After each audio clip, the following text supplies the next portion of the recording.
Good morning, everybody. I'm Zach Blanchard, and this is Political Brew. Joining me this morning, Democratic political strategist BJ McCollister and Republican political strategist Garrett Mason. Good morning to you both. Good morning, guys. With the primaries this Tuesday, let's start with looking back on the Democratic State Convention held last weekend in Bangor. Party leaders there firming up their platform and priorities this year, including a lot of focus on Trump and the future of democracy, reproductive rights, and more. Dems also hoping to hold on to power in the State House.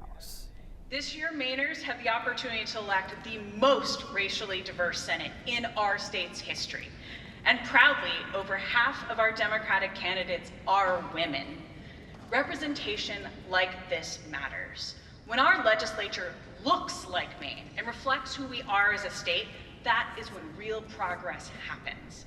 Now, BJ, some questioning if Trump really should have such a large focus here compared to state issues, perhaps. Sure. Well, I mean, look, obviously it's a presidential year and there's a lot of focus on the presidential election. There's a lot to focus on about what's wrong with Donald Trump and why he's not the choice. But I think the other thing that is a big takeaway from the convention this past weekend is the fact that Democrats are really building a big inclusive tent within their party, and the platform you mentioned is all built around more inclusion, whereas on the alternative, on the Republican side, we hear traditionally year after year about the debate about gay marriage and all these other issues where the Republican tent seems to be getting smaller and smaller. Garrett, how does this compare to the issues talked about at the Republican convention just a few weeks ago? Well, I don't think the polls reflect that. I think you're seeing the president and Republicans poll numbers grow and grow, which indicates a bigger tent for Republicans. But I mean, I think, you know, this is the standard time. I said it when the Republican convention happened. This is where you wave your banner really high and, you know, you're really excited about the base and getting them out to vote. I think the conventions themselves are very similar. That's you have the base there, and that's what they want to talk about. But I mean, if I can look from the outside looking in, obviously I wasn't there, but I mean, it's classic Trump derangement syndrome. Like, let's talk about Donald Trump. There's not the focus on the nominee and President Biden that it should be, and I think that that's obvious. I think President Biden has been a failed president, and I think that that's going to reflect in the future, and Democrats don't want to talk about that. Well, I'll say that I was there, and what we saw from the keynote speakers was a focus on the president's achievements, whether that's capping insulin, fighting for veterans in burn pits, a variety of issues, and we definitely heard about the president's achievements. All right. It's definitely good to hear that they were talking about insulin capping, because that's Senator Collins' banner issue. So I'm glad they were taking that from Senator Collins. All right. This week, all 4 members of Maine's congressional delegation signed onto a letter asking for an independent review of the Defense Department and its efforts to protect members of the military from brain injuries related to blast exposures. This is, of course, in continued response to the Lewiston shootings and the gunman. They are also backing legislation, the Blast Over Pressure Safety Act. Garrett, we are still waiting for the Army's report. Is this a logical step, though? Oh, 100%. I don't think I can agree with this anymore.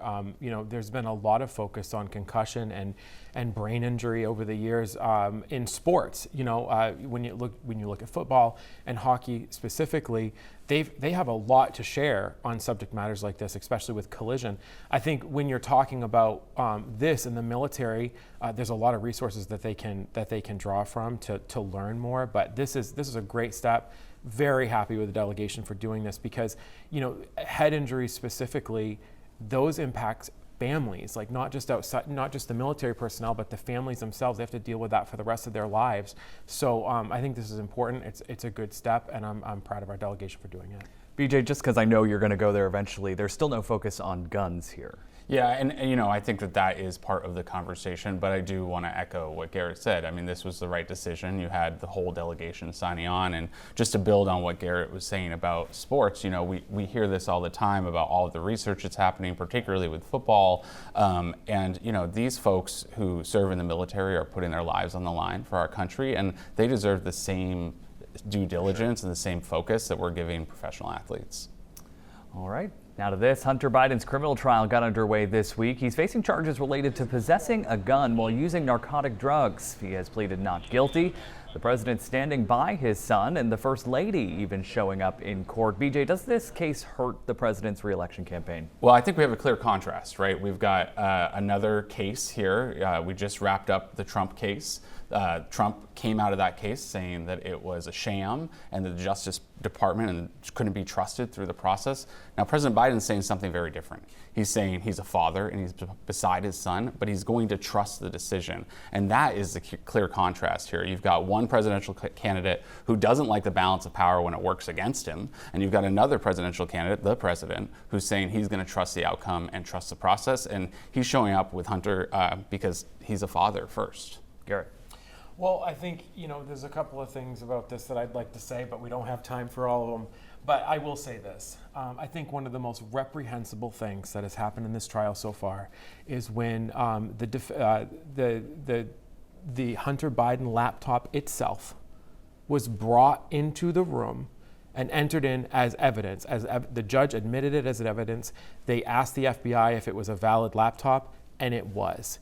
And yet you have 50 former officials of intelligence agencies that went on camera a month before the 2020 election and said, this is Russian disinformation. There is a 20-minute video of people in the administration and in media saying that this is disinformation. And yet this entire case is based in part on this laptop, which we have learned that the Biden family companies have been all over the place taking money from countries. So what I think is... But this case is on the guns and narcotics, not... Sure, but where did they get a lot of the information that they're going to present? From that laptop.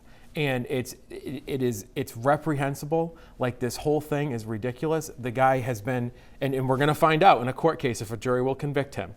But we'll see if the two-tier justice system prevails or not. But it's unfortunate. I think we're going to find out at the very beginning. Jury selection was this week, and we'll see what happens. But and I've got to say, I mean, it's just fascinating to watch this change. A month ago we were hearing from folks on the right that we couldn't trust a process and watch it play out. And today we're watching them say, yeah, the process is what we have to go through. And so it just doesn't add up. Whereas on the Democratic side, we're clearly seeing people say that the justice system exists for a reason. But what other process are we going to do? It's the process that we have. I just find it interesting that a month ago we were talking about how the process around Trump was flawed and how we couldn't trust it. And now we're in the same process with Hunter Biden. And now it's a great process that we need to trust. But we're going through it. We're going through it, and that's what we have to do. I mean, that's what the Constitution and state law requires. So I mean, nobody's saying that we just shouldn't do the process anymore. We're saying it needs to be reformed, and it's being used to prosecute political opponents. Very different situation. I trust the process too. All right, we're going to take a quick break. The Weekend Morning Report is back right after this.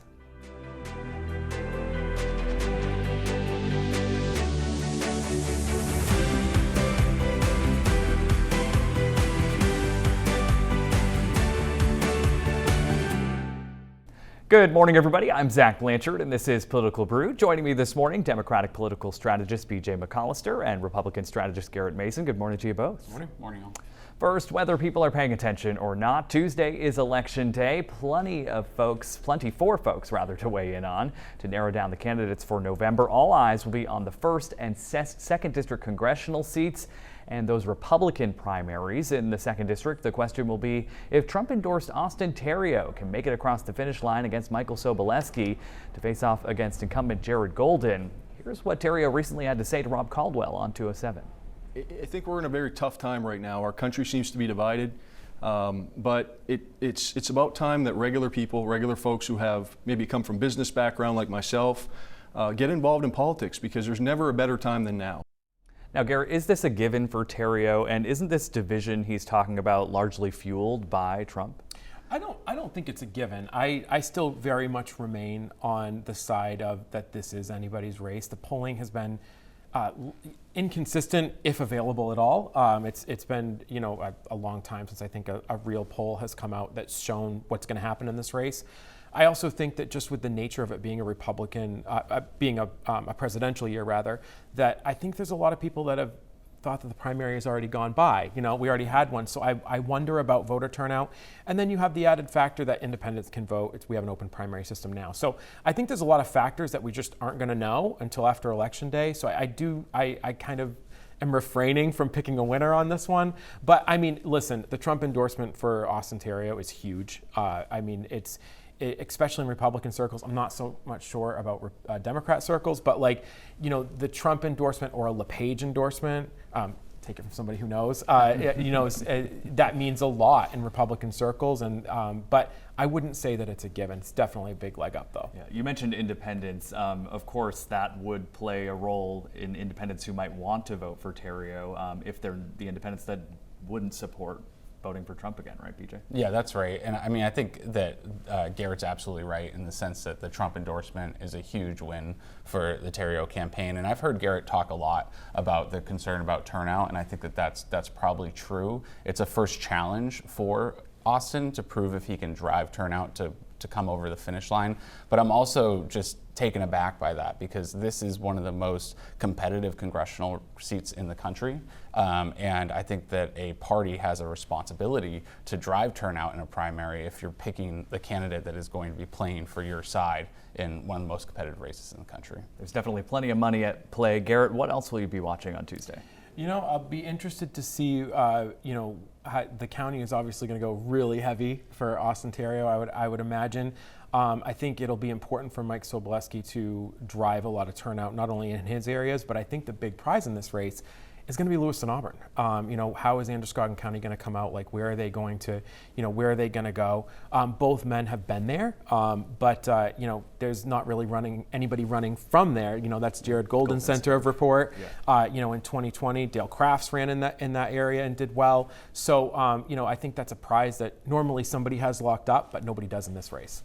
Good point. BJ, what are you watching? I think that we've got some fascinating legislative primaries that are happening around the state. We've got multiple incumbents being challenged by challengers. Some of those races, there's outside spending that's happening. It'll be interesting to see how that impacts everything. And, a legislative primary is a little bit different than a congressional primary in the sense that it truly is like your neighbors running against each other. And so it will just be fascinating to see how those play out. Yeah, even Planned Parenthood getting involved in that race in Waterville. Right. So we'll see how it shakes out. Next, this week, a bill aimed at protecting access to contraception fell short of passing in the Senate. The Right to Contraception Act was blocked by Senate Republicans, with only Senators Susan Collins and Lisa Murkowski voting with Democrats in support of the legislation. Republicans accusing Democrats of playing politics here. BJ, is that fair? Absolutely not. Look, this is so clear that reproductive rights are on the ballot in November, and the fact that Republicans didn't even want to bring this to a vote shows that they were afraid to say where they stood. It's not that Democrats that are playing politics here. Democrats are trying to protect reproductive rights. Republicans won't even say where they stand on the issue by blocking the vote on a procedural measure. Garrett? Well, I think I can look to, state level politics where I know that State Senator Eric Brakey has brought contraceptive bills to lower the prices or even provide them for health insurance companies. And Democrats have lambasted him and others that have tried that as being a political measure. So I think, it's 6 of one, half dozen of the other. Democrats are saying it's politics this time. Republicans will say it's politics next time. On the vote itself, Senator Collins has done what she always does, and that's try to lead from the middle. And that's something that she always does. I think Mainers should be proud to have her there and speaking her mind. But I don't think that this is I don't think this is a political issue on part of Republicans. I think it's a political issue on part of Democrats, that because they have very little to talk about in this election, and contraceptive and abortion is one of them. So but why wouldn't they want to bring that up for a vote? I think that's what gets me. It's like, if you don't think this is a political issue, if you don't think it's something to be afraid of, why not go on the record about where you stand on the issue? Well, I think they did with that vote. That procedural measures are votes in and of themselves, and they did do that. So, I think that is something that can be looked at. They did voice their measure. They didn't want the bill to advance, and so they stopped it. All right. The Biden administration taking action on the border this week. The president signed an executive order which essentially shuts down asylum requests once the average number of daily encounters at ports of entry goes above 2,500, a threshold White House officials say has already been met. Official border crossings will open back up when that number drops to 1,500 encounters a day. Under this order, migrants who cross the border illegally will not be able to request asylum. Come here today to do what the Republicans in Congress refuse to do. Take the necessary steps to secure our border. The truth is that Joe Biden's executive order won't stop the invasion. It's weak and it's pathetic. Garrett, obviously a big issue come November.